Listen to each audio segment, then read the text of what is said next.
మనం కూడా దేవుని మాట వినకుండా రోగాలకు, నష్టాలకు, ఆర్థిక ఇబ్బందులు, రకరకాల కారణాలను బట్టి డొల్లుతూ ఉంటాం.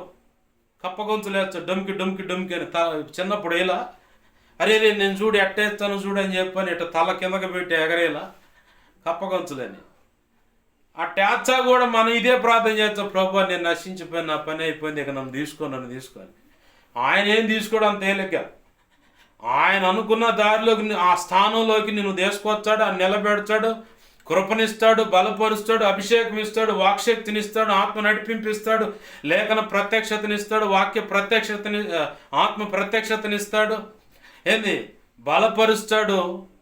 ఉన్న కొద్ది సమయంలోనే అనుకోవచ్చు నువ్వు, కాదు ఆయుష్ను పొడిగించి ఆరోగ్యం ఇచ్చి చక్కగా నిలబెట్టి ఆయన అనుకున్న పని ఆలస్యమైంది కాస్త మొత్తం గలగలిపి చేపిస్తాడు నీ చేత. ఆమెన్, హల్లెలూయా.